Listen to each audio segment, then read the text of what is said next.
स्वागत है साथियों आप सभी लोगों का आपके अपने YouTube channel Ayesha career cafe में। दोस्तों आज का क्लास बहुत ही महत्वपूर्ण होने वाला है क्योंकि आज की क्लास में हम खोटा ग्रामर को शुरू करने वाले हैं या खोटा ग्रामर का जो सबसे महत्वपूर्ण टॉपिक या जब सबसे सर्चिंग टॉपिक जो होता है कि संज्ञा के बारे में बताना है, उस संज्ञा को आज हम लोग पूरा पढ़ने वाले हैं। पूरा कहने का अर्थ है कि आप बहुत सारे किताबों में जो है सो खोटा की संज्ञा को आप लोगों ने देखा होगा, तो उसमें जो है सो मुख्य रूप से संज्ञा उसके परिभाषा 5 भेद के बारे में दे दिया जाता है। लेकिन संज्ञा के और भी बहुत सारे एप्लीकेशंस हैं, बहुत सारे गुण हैं जो आपको इस वीडियो के माध्यम से मिल जाएंगे। संभवतः ये कह सकते हैं कि इस वीडियो में संज्ञा के पूरे नोट्स को मैंने संकलित करने का प्रयास किया है और मुझे पूरा उम्मीद है कि आप लोगों को ये बहुत ही पसंद आएगा।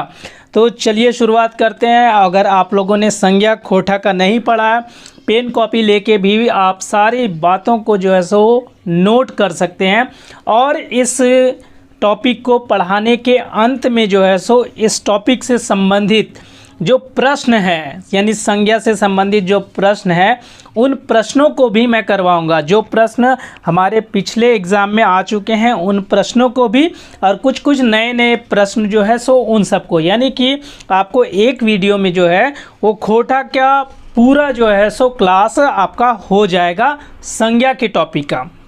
तो चलिए शुरुआत करते हैं। शुरुआत कर ले दोस्तों, उससे पहले एक छोटा सा सहयोग कि अगर आप लोगों ने मेरा चैनल सब्सक्राइब नहीं किया है तो सब्सक्राइब कर ले, क्योंकि इस तरह के जितने भी टॉपिक्स होंगे सब के वीडियोस मैं आप लोगों के समक्ष धीरे लेके आऊँगा। सहयोग कीजिए दोस्तों, क्योंकि आपका एक सहयोग सब्सक्रिप्शन के तौर पर मोटिवेशन होता है जो हमें आगे और भी अच्छे तरीके से काम करने के लिए प्रेरित करता है।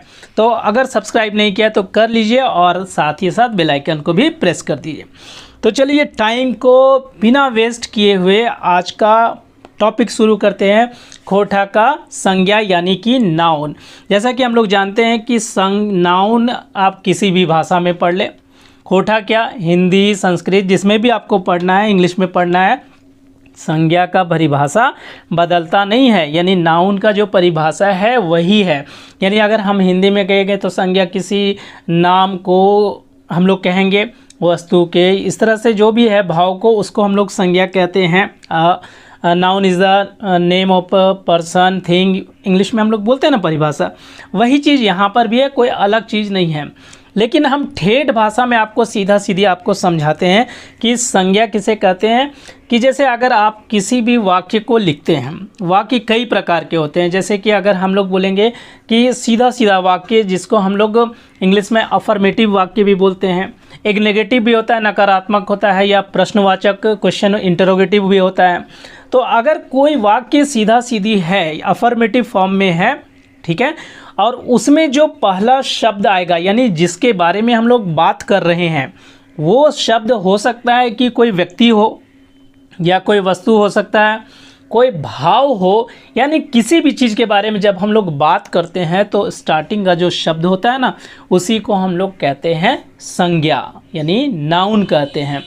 समझ गए आप लोग? तो उतना जो है सो परिभाषा रटने की ज़रूरत नहीं है, आप उसको समझ जाइए कि किसी भी वाक्य के शुरुआत में अगर वो वाक्य अफर्मेटिव है, सकारात्मक वाक्य है, तब तो उसके शुरुआत में जो शब्द आता है उसे हम लोग संज्ञा के रूप में देखेंगे। वही यहाँ पर लिखा हुआ है, देखिए जैसे कि आप देख सकते हैं यहाँ पर परिभाषा में मैंने यहाँ हेडिंग में अंडरलाइन कर दिया है। देखिए अब कोनो नाम के संज्ञा कहल जाए, जैसे नाम चीज वस्तु जीव जंतु जगह ठाव चाहे भाव कोनो के हुए पर, यानी किसी भी नाम को हम लोग संज्ञा कहेंगे। और उस नाम में कोई चीज़ हो सकता है, वस्तु हो सकता है, जंतु हो सकता है, कोई जगह हो सकता है, इन सारी चीज़ों को हम लोग संज्ञा के रूप में देखेंगे। ठीक है, अब संज्ञा के कितना किस्म या भेद होता है वो आप लोग को देखिए यहाँ पर संज्ञा के भेद।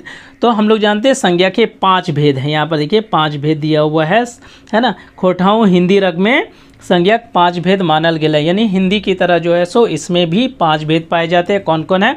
शुरू में देखिए बेकायत या व्यक्तिवाचक या खास वाचक संज्ञा, जिसको हम लोग इंग्लिश में प्रॉपर नाउन बोलते हैं।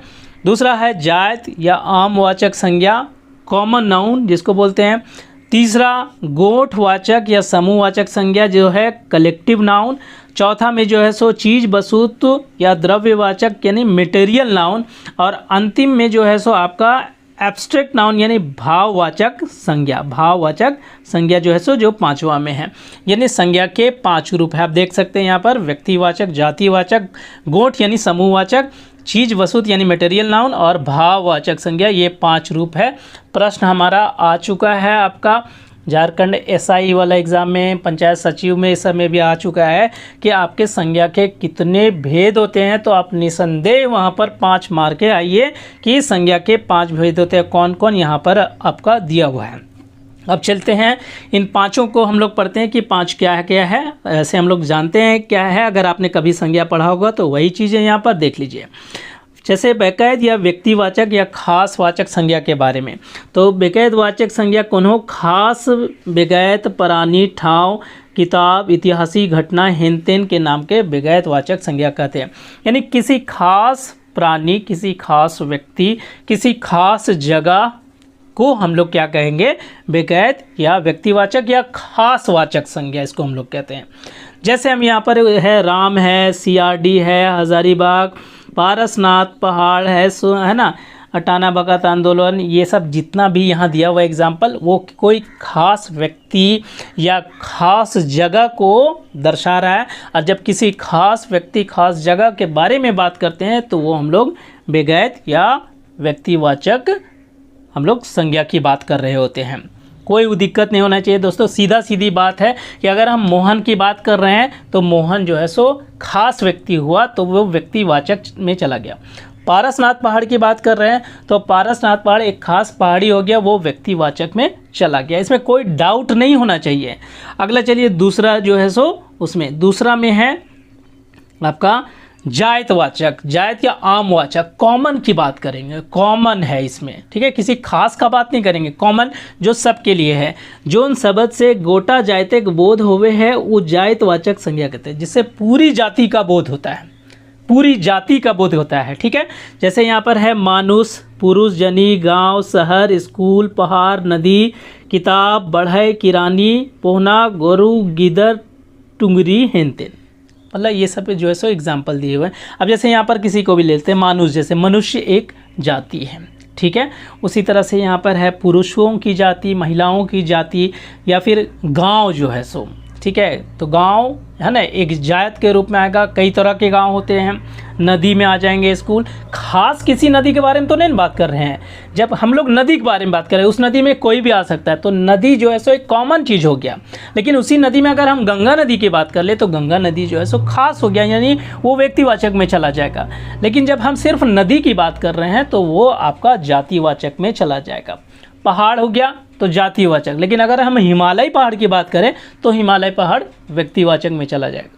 उम्मीद है कि आप समझ रहे होंगे, समझ रहे हैं। बीच बीच में आप कमेंट करते जाइए, क्योंकि ये पूरा का पूरा क्लास है, पीडीएफ के थ्रू में मैं बता रहा हूँ, क्योंकि वाइट बोर्ड में उतना सारा लिखना संभव नहीं है, इसलिए मैं इसे जो है सो पीडीएफ के माध्यम से आप लोग को समझा रहा हूँ। समझते जाइए और बताते जाइए। तीसरा आ जाइए आप लोग, तीसरा है गोठवाचक संज्ञा, जैसा कि आप स्क्रीन पर देख रहे हैं। गोठवाचक यानी कि आपका समूहवाचक संज्ञा। अब समूह है तो समूह में हम बोले ना कि मैं परिभाषा पर जो है सो नहीं जाता, समझने पर आपको ध्यान देना है, सीधा सीधी बात है। परिभाषा हम लोग को लिखने भी नहीं आता है। जिस चीज़ को आप समझ गए तो कई उदाहरणों के रूप में आप जो है सो वहाँ पर जो भी एग्जाम्पल आ जाए, ऐसा नहीं कि मैंने जो एग्जाम्पल दिया वही आ जाएगा, लेकिन उसके अलावा भी कोई दूसरा एग्जाम्पल आ जाए तो अगर आप चीज़ों को समझे हुए रहेंगे तो वहाँ पर बहुत बढ़िया से आप उसे आसानी से उस विकल्प को, सही विकल्प को चुन के जो है सो आंसर दे सकते हैं। तो गोठ मतलब बहुत सारा, एक जमावड़ा हम लोग बोल सकते हैं कि कोई चीज़ जब एक जगह इकट्ठी हो जाती है तो वहाँ हम लोग बोलते हैं कि ये गोठवाचक संज्ञा है। जैसे कि अगर हम लोग यहाँ पर देखिए, एक ठीने ढेर पुरानी चीज़ वस्तु फेर फहम बोध करवैया शब्द के गोठवाचक संज्ञा कहा जाए। यानी बहुत सारी चीज़ें जब एक जगह जमा हो जाती है तो उस जगह को हम लोग किसी नाम, खास नाम से पुकारते हैं, उसे हम लोग कहेंगे गोठवाचक संज्ञा। जैसे कि यहाँ पर है जतरा, जतरा यानी मेला, मेला में बहुत सारे लोगों का जमावड़ा होता है तो वो आपका चला जाएगा समूहवाचक में, गोठवाचक में। पेठिया बाजार वही हो गया, बैठकी, लोगों का बैठकी एक जगह, जैसे पंचायत है एक जगह और बैठा हुआ है तो वो आपका गोठवाचक में हो जाएगा। बरियात, ठीक है, बरियात यानी कि आपका बारात उरात है, लोगों का जमावड़ा है, स्कूल में बच्चों का समूह है, भीड़, गोछा, फलों का समूह, कुछ भी, फौज है ना, फौजी, सेना का समूह, हेन तेन, इस तरह से अन्य बहुत सारे चीज़, जहाँ पर एक बहुत सारे लोगों का या बहुत सारे जानवरों का, फलों का, जिस चीज़ का भी जो है सो जमावड़ा या गुच्छा हो जाए एक तरह से, उसे हम लोग गोठवाचक संज्ञा के अंतर्गत रखेंगे। आगे बढ़ते हैं। चौथा नंबर प्रश्न, चौथा नंबर देखिए यहाँ पर, उधर प्रश्नों को मैंने डाला तो आदत से हो गया कि चौथा नंबर प्रश्न हो गया। यहाँ पर क्लास है, चलिए देखिए, चीज वस्तु वाचक या द्रव्यवाचक संज्ञा। तो चीज वस्तु या द्रव्यवाचक संज्ञा जो है वो आपका मटेरियल नाउन के अंतर्गत आता है। मटेरियल नाउन में हम लोग जो है सो किसी चीज़ को नापते जोखते हैं, ठीक है। इसमें हम लोग, या इसको सीधा सीधे आप द्रव्यवाचक संज्ञा भी कह सकते हैं, नापे जोखे और गणिक जुकुर चीज वस्तु के नाम के जो है सो हम लोग इसके अंतर्गत रखते हैं। कोई नापने वाली चीज़ होगी, या फिर जो है सो कोई छोटी छोटी चीज़ जो है सो गिनती है, या फिर इसके अंदर में जो है सो आपका जो मेटल धातु उतु जो आता है ना, वो भी इसी के अंतर्गत आ जाएगा। जैसे यहाँ देखिए, चाउर, गेहूँ, धान, तेल, घी, पानी, सोना, दूध, जूता, लुगा, धोती, ईंटा, पखल, कलम, कापी, हिंद, ये सब चीज़ें जो है सो इन सब को हम लोग क्या कर सकते हैं, तौल सकते हैं, किसी चीज़ से नाप सकते हैं, या बहुत सारी छोटी छोटी चीज़ें हैं। हम लोग जैसे वहाँ पर इंग्लिश में काउंटेबल नाउन, अनकाउंटेबल नाउन करते हैं, एक हम लोग गिन सकते हैं, एक तौलने वाला चीज़, ऐसा कुछ नहीं। यहाँ पर जो हम लोग यहाँ सब मिला जुला के जो है सो ये मटेरियल नाउन के अंतर्गत आ गया। इसमें हम लोग जो है सो चीज़ों को नाप सकते हैं, या फिर उसको बहुत सारी छोटी चीज़ें हैं जिसे गिन सकते हैं, तो ये हमारा मटेरियल नाउन के अंतर्गत आता है। मटेरियल नाउन में अभी हम एक चीज़ और बता देते हैं कि इसमें धातु जैसे तांबा, सोना, ये सब सारी चीज़ें भी जो है सो इसी के अंतर्गत आ जाएगी। प्रश्नों में है इसलिए मैं अभी बता देता हूँ, वहाँ प्रश्न आएंगे तो आपको छोड़ना नहीं है। आगे आते हैं, पांचवा में देखिए, भाववाचक। भाववाचक संज्ञा हम लोग का क्या है उसको देखते हैं। भाववाचक जोन शब्द से ककरो गुण, दोष, अवस्था, दशा आदि जानल जाए वो भाववाचक संज्ञा। किसी चीज़ की परिस्थिति, किसकी अवस्था को हम लोग, सिचुएशन को जब हम लोग जानते हैं या उससे उसका बोध होता है, तब हम लोग कहते हैं कि भाई ये जो है सो आपका भाववाचक संज्ञा है, अवस्था का बात है। जैसे एग्जाम्पल में देखो, बुढ़ारी, ठीक है, बूढ़ा लोग का जो जब बूढ़ा हो जाता है, बहुत सारे बूढ़ा, तो वो बुढ़ारी हो गया। हम लोग भी एक टाइम जब बूढ़ा हो जाएंगे तो बुढ़ारी में चले जाएंगे, ठीक है, तो वो हो गया। छवाली यानी बचपन या बचपना हम लोग कह सकते हैं। ईमानदारी, सुख दुख, राग रोष, क्रोध, हंसी खुशी, धीन, प्रेम, स्वाद, बहाना, झगड़ा, यानी ये सब चीज़ें जितनी भी है जो अवस्था एक तरह से फीलिंग्स को दिखा रही है, तो ये सब है भाववाचक संज्ञा के अंतर्गत आ जाएगा। बुढ़ापा, बचपना हो गया, है ना, तो रूसना, हंसना, ये सब जो है सो सब इसके अंतर्गत आ जाएगा भाववाचक। तो ये पांचों भेद हमारे जो थे, जो मुख्य रूप से और ज़्यादातर जो है सो कोठा में कभी जो है सो संज्ञा से प्रश्न उठाते हैं ना, तो सीधा सीधी संज्ञा में कौन कौन से, पांचों में से किसी एक के बारे में पूछ दिया जाता है कि कौन भाववाचक संज्ञा है, कौन गोठवाचक संज्ञा है, कौन व्यक्तिवाचक, कौन जातवाचक, इस तरह से प्रश्न पूछ दिए जाते हैं। ठीक है, तो आपको समझना है और बढ़िया से आपको उसमें ऑप्शन में आपका आंसर देना है। अब आगे बढ़ते हैं इसमें, देखिए यहाँ पर आगे लिखा हुआ है संरचना या बनावट के आधार पर। ये संरचना या बनावट के आधार पर संज्ञा को हम लोग तीन रूप में हम लोग बांटते हैं। यहाँ पर रूढ़, यौगिक या यौगिक हम लोग कहेंगे, और दूसरा है योग रूढ़। ये भेद नहीं है, रूप है एक तरह से, आप इसको समझिएगा। फिर वहाँ पर आप बोलिएगा कि ये वाला तीन को बता दिए हैं इसमें जो है सो, और वहाँ पर आया है हम लोग तीने मार के आए, ऐसा नहीं।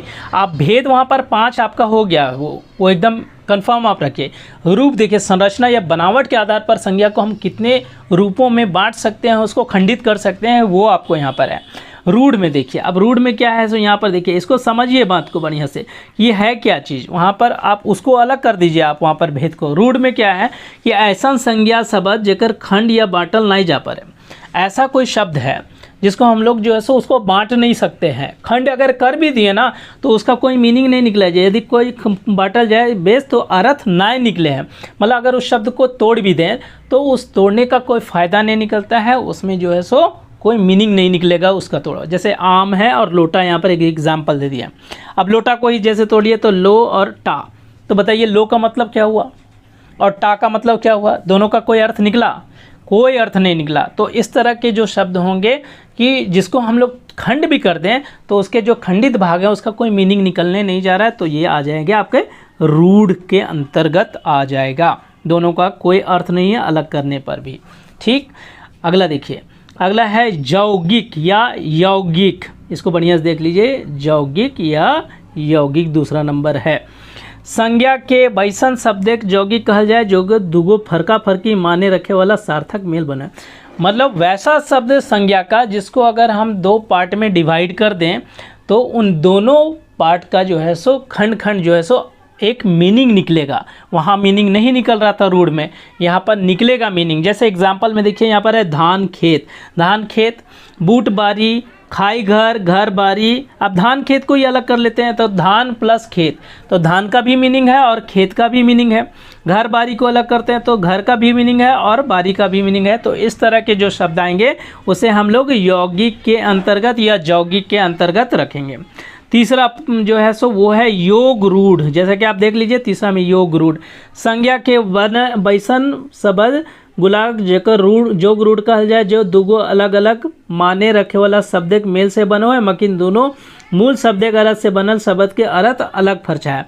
मतलब ऐसा शब्द, ठीक है, कि जिसका मतलब शुरू में अलग अलग शब्द से मिलके बनता है और दोनों जो है सो शब्द का अलग मीनिंग है, लेकिन अगर उन दोनों के मेल से एक तीसरा जो शब्द बन रहा है उस तीसरे शब्द का जो है सो अलग ही मीनिंग निकलता है। यानी कि आप समझ जाइए कि इसमें जो है सो तीन शब्द हो गए। जैसे एग्जांपल देखिए आप, ये गोबर और गणेश, गोबर गणेश अगर हम मिला दें, मान लीजिए कि गोबर अलग शब्द है और गणेश अलग शब्द है, दोनों को मिला दें तो क्या बनेगा? बनेगा गोबर गणेश। किसी को हम कहते हैं कि तुम गोबर गणेश हो, तो गोबर गणेश का मतलब क्या हो गया? क्या वो गोबर को अलग और गणेश को अलग समझ के समझेगा? नहीं, गोबर गणेश का मतलब वो सीधा सीधी समझेगा कि वो हमको मूर्ख व्यक्ति कह रहा है, यानी धोंध बेकायत। ठीक है, धोंध आदमी है जिसको कोई अकल नहीं होता है ना, वो हो गया गोबर गणेश। फिर हो गया आप देखिए चार और गोड़वा, चार और गोड़वा, चार अलग हो गया नंबर है और गोड़वा यानी पैर हो गया। अब चार गोड़वा अलग अलग है लेकिन दोनों को जोड़ देंगे तो चार गोड़वा बन जाएगा। अब चार गोड़वा बन जाएगा तो उसमें हम लोग कई तरह के जानवर को रख सकते हैं, चाहे बकरी को, बैल को, या फिर किसी भी तरह का जिसके चार पैर होते हैं उन जानवरों को रखते हैं। तो इस तरह के जितने भी शब्द हैं ये अब योग रूढ़ में आते हैं।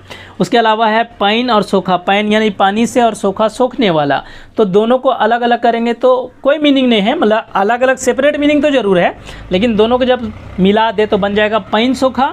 और पैन सोखा का मतलब होता है इंद्रधनुष, हिंदी में हम लोग को पता है। यानी दो अलग अलग सार्थक शब्दों के मेल से जो एक नया शब्द बन रहा है, इस तरह से इस तरह के जो शब्द हैं इसको हम लोग किसके अंतर्गत रखेंगे? योग रूढ़ के अंतर्गत। ठीक है, आगे बढ़ते हैं हम लोग।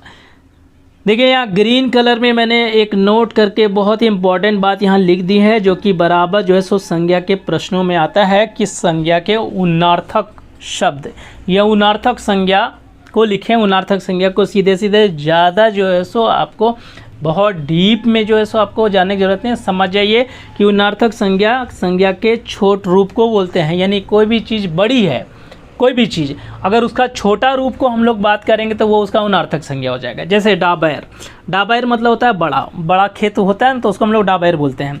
लेकिन वही डाबर का जो है सो छोटा रूप हो गया, वो टोपरा कहलाएगा।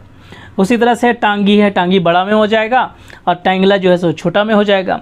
खांची बड़ा में हो जाएगा, बड़ी टोकरी, और खैंचली जो है सो छोटा में हो जाएगा। तो किसी भी बड़ी वस्तु को अगर हम लोग उसके छोटे रूप में दर्शाते हैं ना, तो वो हमारा जो है सो आपका उन्नार्थक संज्ञा कहलाता है। इसको ग्रीन में नोट करके मैंने लिख दिया है ताकि प्रश्न आ जाए तो आपको जो है सो घबराना नहीं है। आगे आइए, अब यहाँ पर देखिए उद्भव। यहाँ पर देखिए उद्भव या व्युत्पत्ति के आधार पर संज्ञा के भेद, इसको ध्यान दिए। ठीक है, हम लोग उधर पहले देखे थे कि संज्ञा के कितने भेद? 5। बाद में हम लोग उधर देखे क्या, हम लोगों ने यहाँ पर देखा कि उत्पत्ति या बनावट के आधार पर, तो उसमें कितना था? 3, रूढ़, यौगिक और योग रूढ़। अब आ जाइए यहाँ पर जो हम लोग यहाँ पर नीचे देखने जा रहे हैं, इसको कन्फ्यूजन नहीं होना है किसी तरह से, कि उद्भव या व्युत्पत्ति के आधार पर संज्ञा के भेद। कहने का मतलब है कि खोटा में जितने भी शब्द हम लोग यूज करते हैं या जो शब्द आए हुए हैं, कहीं से तो आए हुए हैं, तो उन कहीं से मतलब कहाँ से आए हुए हैं, तो उसका उद्भव कहाँ हुआ है वो हम लोग को देखना है। तो उद्भव देखिए यहाँ फर्स्ट में देखिए, पहला है मौलिक या ठेठ शब्द। खोटा में हम लोग ठेठ शब्द का बहुत ज़्यादा उच्चारण करते हैं। वैसन शब्द जेकर उद्भव खोटा क्षेत्र या खोटा भाषी लोगन से होला है, यानी यहीं पर इन जो है सो शब्दों का जन्म हुआ है, यहीं के लोगों ने उसकी उत्पत्ति की है। तो ऐसे शब्द को हम लोग मौलिक या ठेठ शब्द कहते हैं। जैसे निशान, सीढ़ी को हम लोग क्या बोलते हैं, निशान, जो निशानियाँ लेके आओ। फिर है यहाँ पर पैन सोखा, अभी हमने जैसे बात किया पैन सोखा, इंद्रधनुष। चासा, किसान को बोलते हैं। गीदड़, बच्चा को बोलता है। तो ये सब शब्द जो है सो कहीं कोई जगह से नहीं लाया गया कि साउथ से आ गया है या कहीं से अमेरिका से ले आए हैं, कोई दूसरा देश से ले आए, यहीं पर जन्म हुआ है। तो ऐसे शब्द को हम लोग मौलिक या ठेठ शब्द कहते हैं। क्लियर है, आगे बढ़ते हैं। दूसरा है तद्भव। तद्भव हम लोग ऐसे जानते हैं कि जो संस्कृत शब्दों से जो शब्द आए हुए हैं संस्कृत से, वो हमारे तद्भव में आ जाएंगे। संस्कृत शब्द से प्रदत्त होल है, तो इसमें जैसे जनी है, बोन है, माथा है, ये सब संस्कृत से, जो संस्कृत वाले शब्दों को हम लोग खोटा में यूज़ करते हैं। तद्भव हिंदी में भी यही चीज़ है, कोई दिक्कत नहीं है। उसके बाद है हमारा प्रकृति से निकलल संज्ञा शब्द, जो प्रकृति से निकला हुआ है, यहीं की प्रकृति से, नेचर से निकला हुआ, प्रकृति और परिवेश से निकलल शब्द। जैसे पटपटी, हरहरी, झनझनी, ओकरा बड़ी पटपटी लागू है ना। इस तरह का जो है सो हरहरी, बड़ी हरहरी छूटल होकर, है ना। तो इस तरह के जो शब्द है वो हमारे प्रकृति यानी हमारे परिवेश से ही निकला हुआ है। अगर हम लोग किसी दूसरे जगह जाएंगे ना, तो हो सकता है यहाँ पर वहाँ पर वो सब वर्ड यूज़ नहीं होता है, क्योंकि ये शब्द हमारे परिवेश से निकला है, ये सब प्रकृति से निकला हुआ शब्द कहलाता है। आपका आ जाएगा आपका विदेशज शब्द, आगे विदेशज, विदेशों से आया हुआ शब्द जो है ना, विदेशी भाषा के शब्द। जैसे है टीसन, लालटेन, बस, मोटर साइकिल, अंग्रेज ज़माना से या किसी दूसरे देश से आया हुआ जो शब्द है वो विदेशज के अंतर्गत आ जाएगा। अब आगे आते हैं हम लोग, ये बहुत ही महत्वपूर्ण है दोस्तों, जो अभी टॉपिक बताने जा रहा हूँ, इसको संज्ञा के रद्द बदल। संज्ञा के रद्द बदल, इस पे प्रश्न भी आते हैं, और इसको अगर आपने नहीं पढ़ा तो समझिए कि संज्ञा आपका कंप्लीट हुआ ही नहीं है। उधर तो हम लोग रूप उप और भेद उत को देख रहे थे कि संज्ञा कहाँ से है, लेकिन ये बहुत इंपॉर्टेंट है, इसको देख लीजिए। इसमें क्या है आपको देखना है कि जैसे यहाँ पर है शुरू में बेकायतवाचक संज्ञा से जायतवाचक, यानी व्यक्तिवाचक। व्यक्तिवाचक हमने शुरू में देखा था, खास, कोई खास व्यक्ति, उससे जायतवाचक संज्ञा में जो है सो कैसे संज्ञा या वर्ड कन्वर्ट हो जाता है, वो हम लोग को यहाँ पर देखना है। जैसे यहाँ पर है कि कोनो बेकायदवाचक संज्ञा यदि प्रत्यय या उदाहरण रूपे, उपमा रूपे व्यवहार कर जाए तो वो जायतवाचक संज्ञा बन जाए।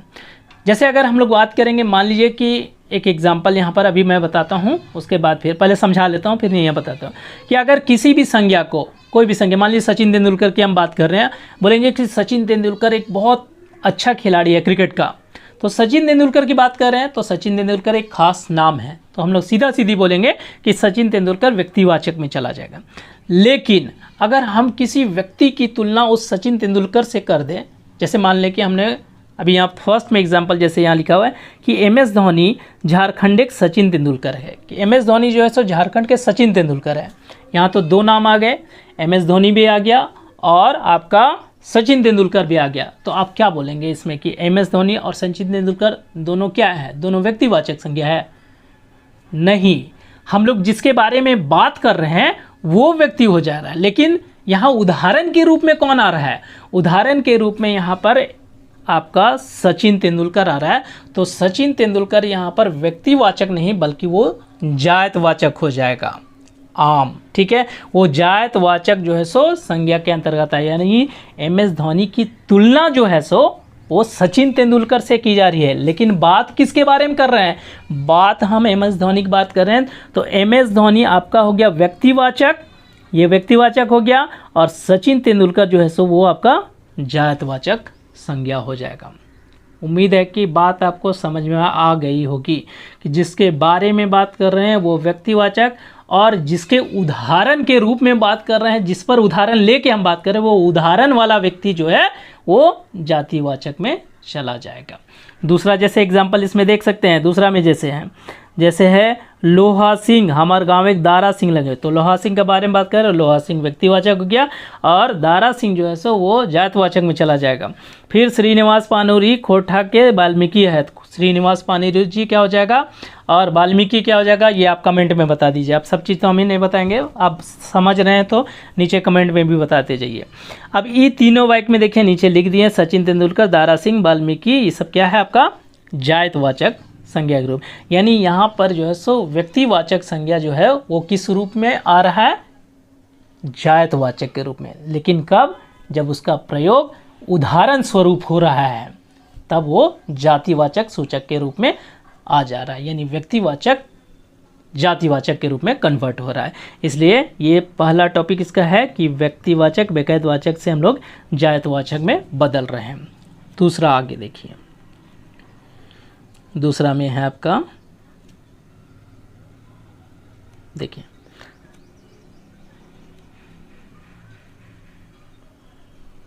पूरा दिख रहा होगा आपको, हाँ, खा में देखिए भाववाचक संज्ञा बनविकनीय। अब हम लोग भाववाचक संज्ञा को बनाते हैं, खा में है। अब भाववाचक संज्ञा कैसे बनेगा, फर्स्ट में देखिए जायतवाचक संज्ञा से भाववाचक, यानी जो जातिवाचक संज्ञा को है तो उसको हम लोग भाववाचक से कैसे बनाएंगे, बहुत सारे एग्जाम्पल मैंने लिख दिए हैं, एग्जाम्पल से ये समझिए।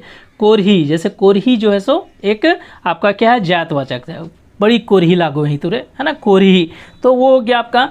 अब कोरही से भाववाचक क्या होगा, कोरहियाली, मतलब कोरही के जैसा, है ना। बांदर से बांदराली, छुआ से छुआली, गीदर से गिदराली, जनी से जनियाली, नेता से नेतागिरी, दादा से दादागिरी, बूढ़ा से बुढ़ारी, बामन से बमनौटी, घोड़ा से घोड़गिरी या घोड़ागिरी आप बोलेंगे, मालिक से मालिकगिरी और पांडे से पांडेगिरी। तो ये जो है सो आपका क्या हो जा रहा है, आपका जायतवाचक से आपका भाववाचक संज्ञा बन रहा है।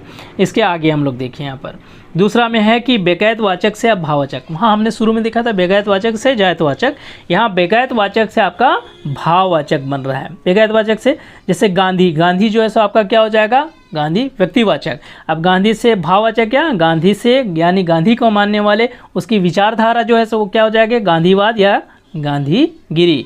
नेहरू से नेहरूवाद विचारधारा, नेहरूवाद भाववाचक में चला जाएगा। मार्क्स से मार्क्सवाद, लेनिन से लेनिनवाद, यह आपका बेकायदवाचक से आपका भाववाचक में चला जाएगा।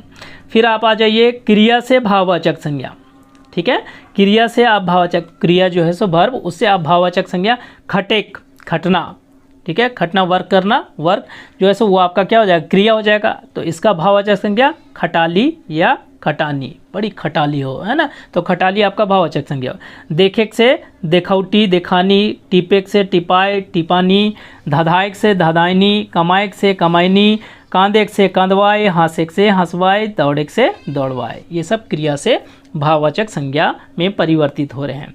चौथा में देखिए विशेषण से भाववाचक, कोई विशेषण है आपका एडजेक्टिव है, उससे आपका भाववाचक में है। जैसे थेथर, थेथर हो गया विशेषण, बड़ी थेथर है छोड़ा, बड़ी थेथर है ना, तो थेथर से थेथराली हो जाएगा। मोटा से मोटाइनी हो जाएगा। सुंदर से सुंदर, चिकन से चिकनौटी, बोड़ से बोड़लोकी, बोड़गिरी, बोड़वारी, मुरुख से मुरखाली और सयान से सयानगिरी। ये सुयान लिखा गया है, सयान होना चाहिए, ठीक है, तो सयान से सयानगिरी हो जाएगा। पाँचवा नंबर देखिए क्रिया, क्रिया विशेषण से भाववाचक संज्ञा। क्रिया विशेषण जो आपका है उससे, जैसे चाड़े चाड़े, चाड़े चाड़े से चाड़ या चाड़गिरी, सनसन सनसनी, फटफट फटफटी, फरफर फरफरी, टर्टर टर्टरी, गरगर गरगरी, सुरसुर सुरसरी, ये सब क्रिया विशेषण, या आप लोग क्या कहेंगे क्रिया विशेषण को एक और नाम क्या कहते हैं, अव्यय। अव्यय से हम लोग एक तरह से भाववाचक संज्ञा बना रहे हैं। यहाँ पर आगे बढ़िए, छठा में देखिए, छठा में लिखा हुआ है कि वाक्य के प्रयोग भेल संज्ञा पढ़ेक रूप। अगर हम लोग किसी भी संज्ञा को जो है सो जब हम लोग उसको प्रयोग करते हैं खोटा में, देखिए यहाँ पर कि यदि कोनो संज्ञा के निश्चितक बोध करावे के रहे तो संज्ञा के संगे वा आर और आ प्रत्यय जोड़ल जाए। मतलब अगर किसी भी खोटा में, खोटा की बात कर रहे हैं हम लोग, तो खोटा में कोई भी शब्द है, अब उसे कोई निश्चितता का बोध कराना। निश्चितता का मतलब एक तरह से वर्ड में ना भारीपन आ जाता है। जैसे अगर हम लोग बोलेंगे बाघ, बाघ हिंदी हो गया, लेकिन खोटा में बाघवा, बाघवा एलो रे, तो बाघवा जो है ना वो एक तरह से उस खोटा का जो है सो एक तरह से भारी वर्ड हो गया हम लोग कहेंगे, या उसको एक निश्चितता बोध बता रहा है। बाघ आया, किसी को आप कोई जो है सो ठेठ जो है सो कोई बूढ़ी है, बाघ एलो बाघ एलो बाघ एलो, लेकिन उसमें वो फीलिंग नहीं आएगा। यहाँ बोले बघवा लो भाग बघवा, तो वो निश्चितता बोध करा रहा है हम लोग की भाषा में कि अरे सही में बघवा लो। तो वही चीज़ है यहाँ पर। तो यानी हम लोग इसमें किसी वर्ड के लास्ट में प्रत्यय जोड़ेंगे। क्या क्या प्रत्यय जोड़ेंगे? वा जोड़ेंगे, आयल जोड़ेंगे या आ प्रत्यय जोड़ेंगे, तो वो एक निश्चितता बोध कराएगा। बाघ से बघवा, घर से घरवा, हार से हरवा, साधु से साधुआ, गीदर से गीदरवा और भाई से भैवा, जो भैवा के कही समान वाले अंतों, है ना। तो इस तरह से जो है सो आपका वो निश्चितता बोध हो गया। रगड़ प्लस आयल, रगड़ाइल, ऐठाइल, पकाइल, इसमें हम लोग आयल प्रत्यय को जोड़ रहे हैं। और लास्ट में देखिए आ प्रत्यय जब जोड़ रहे हैं तो आ प्रत्यय में आपका क्या हो जा रहा है? यहाँ वाला आ प्रत्यय। तो छगरी से छगरिया, बारी से बरिया, ढेकी से ढेकिया, मछली से मछरिया, बरद से बरदा और भात से भाता। तो यहाँ पर वर्ड की निश्चितता, वर्ड में भारीपन आ रहा है, जो हमारे खोटा की एक बहुत बड़ी पहचान है। हम लोग जब भी किसी चीज़ को बात करते हैं तो इसमें ठेठ खोटा में जो है ना, तो वर्ड्स जो है ना वो बहुत भारी है एक तरह से, और बहुत मज़ा भी आता है, बोलने में भी सुनने में भी मज़ा आता है। तो ये हमारा खोटा जो है सो खोटा की विशेषता है एक तरह से। आगे आ जाइए छठा में, देखिए इसी का रूप छठा में देखिए कि सर्वनाम से अगर हम भाववाचक संज्ञा बनाते हैं। सर्वनाम हम लोग को पता है, संज्ञा के बाद सर्वनाम हम लोग पढ़ते हैं, टॉपिक है, उसका भी हम लोग वीडियो लेके आएंगे। बहुत सारे वीडियो जो है सो इसमें बनेंगे दोस्तों, और हर एक खोटा के ग्रामर के जितने भी टॉपिक है सबके वीडियोस मैं धीरे धीरे लेके आऊँगा। आप लोगों से सहयोग की आवश्यकता है, थोड़ा सा आप लोग भी सहयोग करें, मदद करें, तो आप लोग जो है सो तो फिर हमें भी थोड़ा सा मोटिवेशन मिलेगा कि और अच्छे अच्छे वीडियो आप लोगों के लिए लाएँ। और बिल्कुल जो है सो मेरे YouTube चैनल पर ऐसे ही PDF के माध्यम से चलते रहेंगे, नोट्स बनाते जाइए, तैयारी करते जाइए, एकदम टेंशन लेने की आवश्यकता नहीं है दोस्तों, ठीक है। तो आप देखिए यहाँ पर आपका है सर्वनाम वाला, जब बात कर रहे थे, ज़्यादा फालतू जो है सो हमको बात करने की आदत नहीं है दोस्तों। जब मैं काम करता हूँ तो लगता है पहले उसी को कंप्लीट कर लेते हैं, तो मेरे चैनल पर कोई बहुत ज़्यादा बकवास आपको मिलेगा नहीं। तो यहाँ पर जो है सो आप काम की बातें जो है सो सीख लीजिए। देखिए सर्वनाम जो है सो हम लोग जानते हैं, सर्वनाम किसको बोलते हैं कि संज्ञा के अवजी अवैया शब्द को सर्वनाम कहते हैं। यानी संज्ञा के बदले में जो शब्द आते हैं उसको हम लोग क्या कहते हैं? सर्वनाम। महात्मा गांधी एक बहुत बड़े लीडर थे। ऊ जो है सो ओकर जन्म, या ओकर जन्म कहाँ हो ले? तो गुजरात में हो ले। तो जो ओकर या ऊ किसके बदले में आया? महात्मा गांधी। तो वो क्या हो गया? आपका सर्वनाम हो गया। संज्ञा के बदले में जो शब्द आता है उसे हम लोग सर्वनाम कहते हैं, प्रोनाउन कहते हैं। तो आपन जैसे यहाँ पर है सर्वनाम, इससे क्या बन जाएगा? अपनौती। ऊ से क्या हो जाएगा? उखरेली ही हो जाएगा। ऊ से उखरेली, ये आपके सर्वनाम से भाववाचक संज्ञा बनेंगे। और इसमें देखिए आगे यहाँ मैंने नोट करके आपको जो है सो ग्रीन कलर में आपको लिख दिया है कि खोटा भाषक संज्ञा के 3 रूप पावल जाए है, और ई एकर अपन विशेषता है। मतलब खोटा में किसी शब्द के 3 रूप पाए जाते हैं। रूप बोल रहे, रूप, भेद नहीं। भेद मत समझ ले, भेद वहाँ 5 ठो था, ठीक है, वो 5 याद रहे। यहाँ रूप मतलब ये खोटा का अपना रूप है, और हम लोग यूज़ भी करते हैं बोलचाल की भाषा में। जैसे प्रथम रूप है जो कि आदर बोधक, दूसरा में अनादर बोधक, और तीसरा में निश्चितता का बोधक। निश्चितता भी थोड़ा देर पहले हम लोग बात किए थे। तो आदर में जैसे एक एग्जाम्पल लेते हैं, पागल। वो पागल है, अच्छा लगा थोड़ा सा सुन के, पागल है, ठीक ठाक हम लोग बात किए। ये बोलेंगे पगला है, वो एकदम पगले है का? पगला है तो वो अनादर रूप में हो जाएगा। और एक है पगलवा। पगलवा हो गया, वो हो गया निश्चितता का बोध करा रहा है। दूसरा देखिए सोनार। सोनार जो है सो सोनार आदर बोधक है, यानी रिस्पेक्टफुल भाव से सोनार। दूसरा है कि इसमें सोनरा, चल सोनरा पास, और सोनरवा निश्चितता का बोध।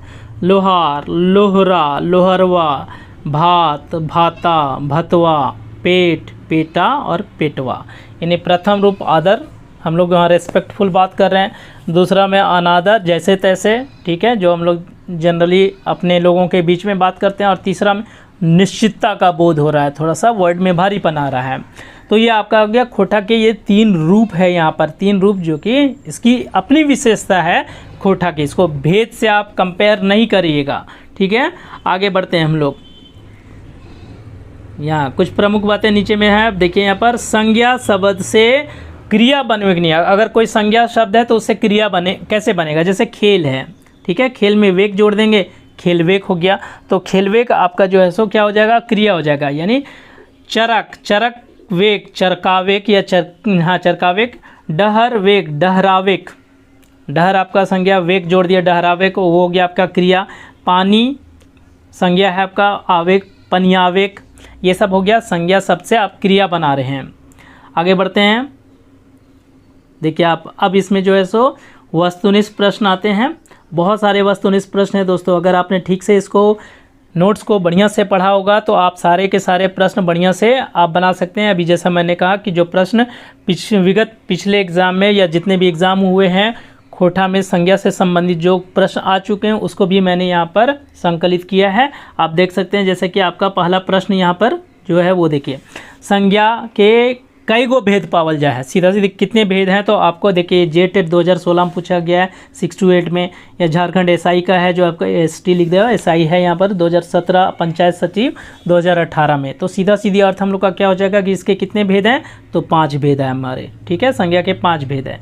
दूसरा प्रश्न देखिए, संज्ञा कहल जाए तो संज्ञा किसको कहते हैं, मैंने पहले ही कहा कि संज्ञा किसको कहेंगे, किसी ऑप्शन देख लीजिए, कोनो नाम के 2 हो गया, कोनो युग के, कोनो सेवा के, यहाँ मिस्टेक हो गया थोड़ा सा आपका ऑप्शन में, तो कोनो नाम के किसी नाम को ही कहेंगे हम लोग, ठीक है, ये ए बी दोनों में कोनो नाम लिखा गया, तो किसी नाम को हम लोग संज्ञा कहते हैं, नाउन कहते हैं। पंचायत सचिव 2018 का प्रश्न है ये। आगे बढ़ते हैं, तीसरा नंबर प्रश्न, तीसरा में देखिए है कि रांची कौन रैक्मेक संज्ञा लागे, यानी रांची जो है सो किस प्रकार का संज्ञा है वो आपको बताना है। जायतवाचक, बी में बेगैतवाचक, सी में भाववाचक और डी में द्रव्यवाचक। तो हम लोग जानते हैं क्या रांची क्या है, रांची एक खास जगह है ना, तो खास जगह को हम लोग क्या किस में रखेंगे, बेगैतवाचक यानी व्यक्तिवाचक में हम लोग रखेंगे। चौथा नंबर प्रश्न देखिए, चौथा में है आपका एकर में से कौन शब्द जातिवाचक संज्ञा ना लागू है, इसमें से कौन जो है सो जातिवाचक संज्ञा नहीं है, जैसे है मानुष है, सुंदरई है, गीदड़ है और डी रामगढ़ है। तो कुछ आपको समझ में आ रहा है, इंटरमीडिएट स्तर जो है सो आपका 2017 का प्रश्न है इसमें, तो चारों ऑप्शन को देखने में क्या लग रहा है, रामगढ़ में कुछ है गड़बड़ी, रामगढ़ जो है सो किसी खास जगह के बारे में है, और रामगढ़ जब किसी खास जगह के है तो वो क्या हो जाएगा आपका, वो आ जाएगा व्यक्तिवाचक में, बाकी सब जातिवाचक में, मनुष्य की जाति है, गीदड़ की जाति है, ये सब हो जाएगा आपका। पांचवा नंबर प्रश्न देखिए, बेगैतवाचक संज्ञा, बेगैतवाचक संज्ञा एकर में से कौन है, व्यक्तिवाचक संज्ञा इसमें कौन है, पारसनाथ ए में है, बी में मेला है, सी में बाजार है और डी में सेना है। जेटेट 2016 125 का क्वेश्चन है। तो बेगैतवाचक संज्ञा किसी खास व्यक्ति, स्थान, जगह ये सब है ना, तो वो आपका क्या हो जाएगा, आपका ए नंबर ऑप्शन पारसनाथ, खास पहाड़ी का नाम है पारसनाथ, तो आपका हो जाएगा बेगैतवाचक संज्ञा। छठा नंबर प्रश्न देखिए, छठा में आप प्रश्न है, इसमें से कुछ प्रश्न जो है सो जो इस नोट्स से लिए गए हैं वो आपको बताना है कि बनावट उत्पत्ति के आधार पर जो है सो संज्ञा के कितने भेद हैं। बनावट या उत्पत्ति के आधार पर हम चलेंगे, ए गो, बीच में बी 2 गो, सी 3 गो और डी 4 गो। आंसर क्या हो जाएगा आपका ऑप्शन नंबर सी 3 गो, यानी बनावट या उत्पत्ति के आधार पर जो है सो कितने हो जाएंगे, 3 गो। कौन कौन पता है आपको, रूढ़ वाला, यौगिक, योग रूढ़ जो हम लोग बात किए ना वही वाला जो है सो यहाँ, यानी यहाँ 3 हो जाएगा आंसर। सातवां नंबर प्रश्न देखिए, सातवां में है बुढ़ारी कौन रकमेक संज्ञा लगे, तो बुढ़ारी किस में आ जाएगा, ऑप्शन नंबर ए जातिवाचक में, बी भाववाचक में, सी द्रव्यवाचक में और डी बेगैतवाचक में। आंसर क्या हो जाएगा इसका, बी नंबर ऑप्शन भाववाचक में, बुढ़ारी, बचपना ये सब आ जाएगा आपका किसमें, भाववाचक संज्ञा। पंचायत सचिव 2018 झारखंड एसआई जो है सो 2017 का ये प्रश्न है। आठवां नंबर प्रश्न देखिए, आठवां में है गांधी भारत के सोबले बोर्ड नेता हले, यहाँ गांधी जी कौन संज्ञा है, गांधी जी भारत के सबसे बड़े नेता थे, तो आपको यहाँ गांधी जी कौन सी संज्ञा हो जाएगा वो बताना। ऑप्शन नंबर ए बेगैतवाचक, बी जातिवाचक, सी भाववाचक और डी गोठवाचक।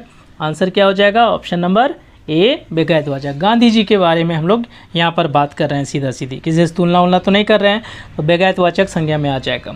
9वां नंबर प्रश्न देखिए, चासा कौन रकमेक संज्ञा लागे, चासा किसान कौन सा संज्ञा है वो आपको बताना। ऑप्शन नंबर ए बेगैतवाचक, बी भाववाचक, सी गोठवाचक और डी जातवाचक। आंसर होगा ऑप्शन नंबर डी जातवाचक। चासा किसान, किसानों की एक जाति है तो वो आपका जातवाचक में चला जाएगा। 10वां नंबर प्रश्न देखिए, जतरा पेठिया कौन रकमेक संज्ञा लगे? जतरा पेठिया कौन सा है संज्ञा हो जाएगा? ऑप्शन नंबर ए विगायतवाचक, बी भाववाचक, सी गोठवाचक और डी जायतवाचक। पंचायत सचिव 2018 का प्रश्न है। तो जतरा पेठिया ये सब में क्या होता है? जमावड़ा होता है, लोगों का जमावड़ा, तो वो किस में चला जाएगा आपका? ऑप्शन नंबर सी गोठवाचक, ये गोठवाचक संज्ञा हो जाएगा। 11 नंबर प्रश्न आते हैं, बरियात, यहाँ भी वैसी है बरियात, झारखंड एसआई 2017 का प्रश्न है। कौन सा संज्ञा है? ऑप्शन नंबर ए जायतवाचक, बी बेगायतवाचक, सी भाववाचक और डी समूहवाचक या गोठवाचक जो हम लोग बोलते हैं। आंसर हो जाएगा ऑप्शन नंबर डी समूहवाचक, बरियात लोगों का समूह, बरियात। ठीक है। 12 नंबर प्रश्न की डांगर, देखिए यहाँ पर 12 में डांगर, डांगर कौन रकमेक संज्ञा लागे हैं? ठीक है, तो आपको बताना है डांगर यानी पशु एक तरह से। ऑप्शन नंबर ए जायतवाचक, बी बेगायतवाचक, सी भाववाचक और डी गोठवाचक। आंसर हो जाएगा ऑप्शन नंबर ए जायतवाचक। झारखंड एसआई 2017 डांगर जातिवाचक है, पशुओं की एक जाति है। 13 नंबर प्रश्न के फौद, फौज या आप लोग फौज बोलेंगे, फौज कौन रकमेक संज्ञा लगे? ऑप्शन नंबर ए बेगायतवाचक, बी गोठवाचक, सी भाववाचक और डी द्रव्यवाचक। आंसर हो जाएगा ऑप्शन नंबर बी गोठवाचक, यानी फौज जो है सो गोठवाचक संज्ञा हो जाएगा आपका। गोठ यहाँ पर फौज यानी सिपाही का समूह है। ठीक है। 14 नंबर प्रश्न देखिए, 14 में है बेगायतवाचक संज्ञा।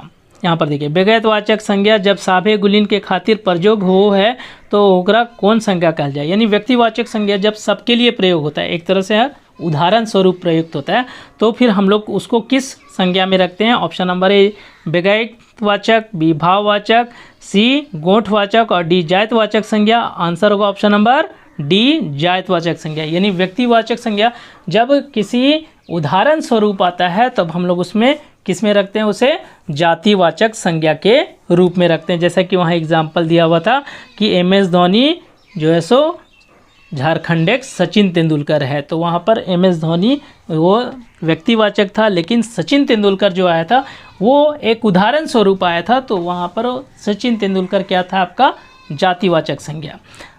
15 नंबर प्रश्न के तोर विचार तो एकदम भगत सिंह जैसा लागू हो। तो ये क्वेश्चन वैसे ही आ गया कि तुम्हारा विचार तो एकदम भगत सिंह जैसा लगता है।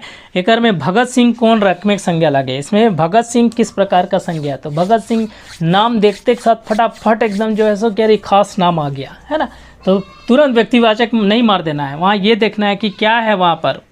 ऑप्शन नंबर ए जायतवाचक, बी बेगायतवाचक, सी भाववाचक और डी गोठवाचक।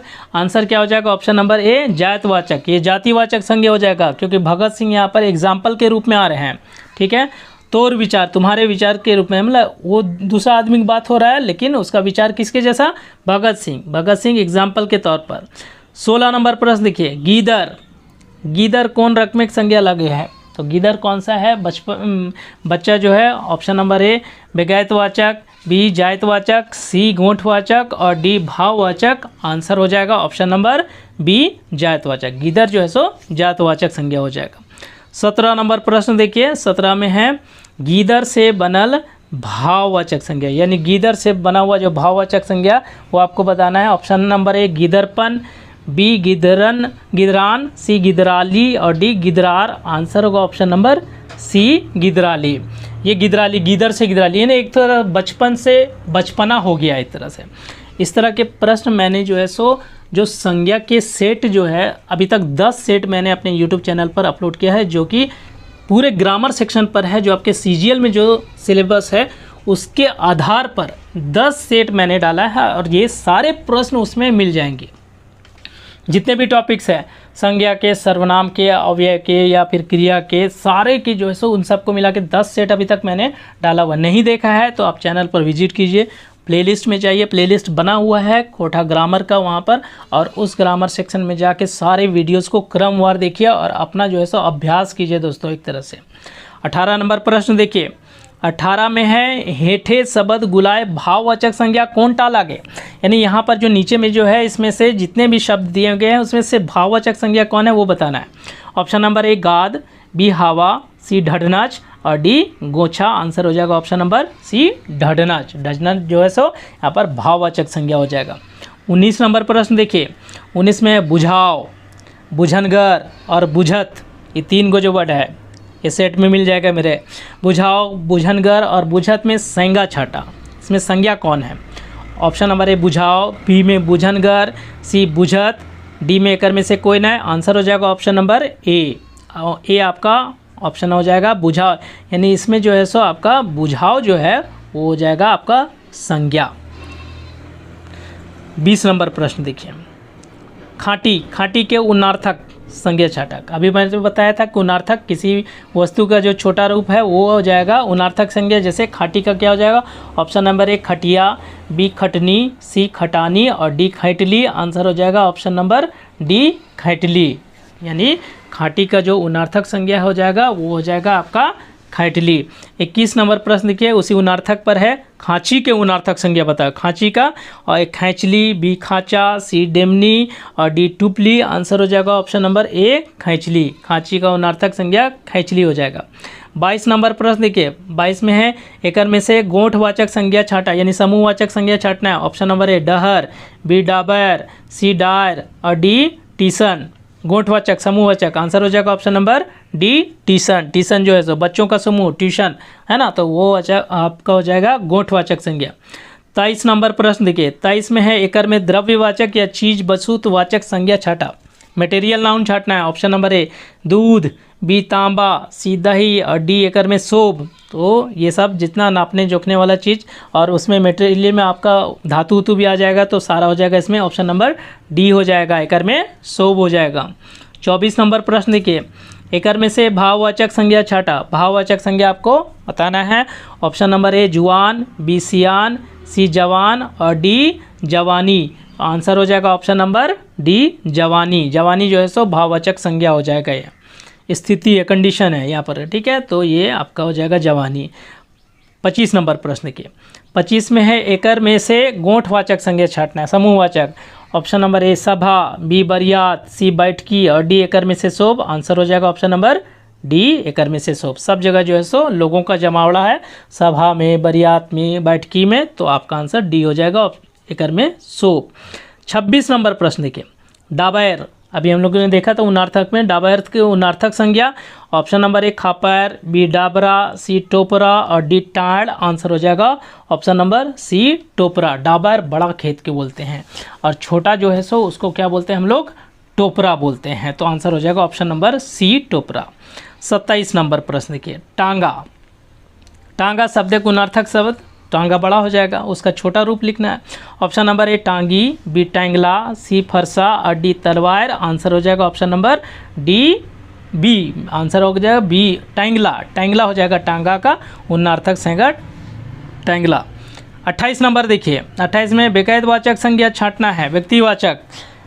पानी, बिजली, बिरसा और गांव। आंसर हो जाएगा ऑप्शन नंबर सी बिरसा, खास नाम है तो बिरसा आपका व्यक्तिवाचक संज्ञा हो जाएगा।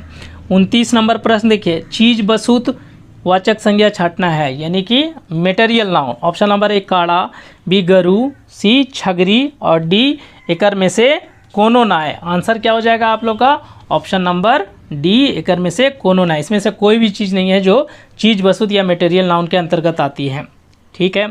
और देखिए काड़ा, गरु, जैसे काड़ा हो गया ये सब, और गरु हो गया, छगरी, सब जो है सो जाति में चला जाएगा वो सब, तो आपका कोई नहीं होगा। और लास्ट में देखिए 30 नंबर प्रश्न जो अंतिम प्रश्न है, जातिवाचक संज्ञा छाटना है। इसमें से जातिवाचक संज्ञा छाटना है। Option number A Ranchi, B कोठा, सी गांव और डी डांगर। आंसर क्या हो जाएगा इसमें? आंसर देखिए इसमें ऑप्शन में थोड़ा सा गड़बड़ी हो गया कि इसमें जो है सो आंसर दोनों हो जाएगा, सी और डी दोनों हो जाएगा। गांव भी जो है सो जाति में चला जाएगा और डांगर जो है पशुओं की एक जाति है वो भी उसमें चला जाएगा। रांची और खोटा स्पेसिफिक जो है सो खास जो है सो जगह और ख़ास आपका भाषा का नाम है, तो वो रांची और खोटा हो जाएगा आपका व्यक्तिवाचक में, और गाँव डांगर जो है वो आपका जातिवाचक में चला जाएगा। ऑप्शन में थोड़ा सा गड़बड़ी थी। तो ये 30 प्रश्न जो है सो इसमें जो है से मैंने आप लोगों के समक्ष लाया दोस्तों। अब प्रश्न नहीं है लेकिन बहुत सारे, और ये पूरा का पूरा नोट्स जो है सो आपका संज्ञा का, खोटा का संज्ञा का है। जो आपको, मुझे नहीं लगता है कि आप इसमें किसी तरह के शक या गुंजाइश की बात रहेगी कि किसी ख़ास चीज़ के बारे में इसमें और जानने की बात हो गई है। अगर आपको एक बार में नहीं समझ में आता है, वीडियो को 2 बार देखिए, 3 बार देखिए, और पूरा नहीं होगा तो कॉपी में लिख के नोट्स बना लीजिए, उसको 2-3 बार पढ़ के और पूरा जो है सो संज्ञा के बारे में समझ लेना है, ताकि संज्ञा से अगर प्रश्न खोठा में आ जाए तो ऐसा ना हो कि वहाँ छोड़ के आए आपको। सारा जो है सो इसमें टोटल चीज़ मैंने मेंशन कर दिया है, जो प्रमुख बातें थी उनको भी नोट करके मैंने इसमें डाल दिया है, तो आप लोगों को कंफ्यूज नहीं होना है और बढ़िया से आपको समझना है। इस तरह से खोठा के और भी जितने टॉपिक है, सब टॉपिक्स पर मैं वीडियो बनाऊंगा। बस आप सहयोग करते रहिए, लाइक मारिए, कमेंट कीजिए और सब्सक्रिप्शन का बटन दबाइए, ताकि मुझे भी थोड़ा उत्साह मिले और मैं आप लोगों के समक्ष और भी अच्छे तरीके से काम कर सकूं, आप लोगों के लिए इसी तरह नोट्स प्रोवाइड करते रहूं और आप अपनी तैयारी जो है सो मुकम्मल कीजिए। अपनी एक सीट सुनिश्चित कीजिए, JSS CGL हो, उत्पाद सिपाही हो, टेट हो, टीचर हो, कोई भी एग्ज़ाम जो कि आपने भरा है नगर पालिका का, जो भी जिसमें खोठा पूछे जाएंगे, टेंशन नहीं लेना है। आप लोगों के समक्ष एक ऐसा चैनल है जहां पर आप फ्री में सब कुछ बढ़िया से आप देख सकते हैं। PDF के थ्रू नोट्स आपको मैं उपलब्ध करा रहा हूं, आप उसे देखिए और अपनी तैयारी कीजिए दोस्तों। उम्मीद करता हूं कि ये क्लास आपको बहुत अच्छा लगा होगा, और अगर क्लास अच्छा लगा होगा तो आप एक बार वीडियो को लाइक कर दीजिए, कमेंट कीजिए और सब्सक्राइब ज़रूर कर दीजिए दोस्तों। धन्यवाद।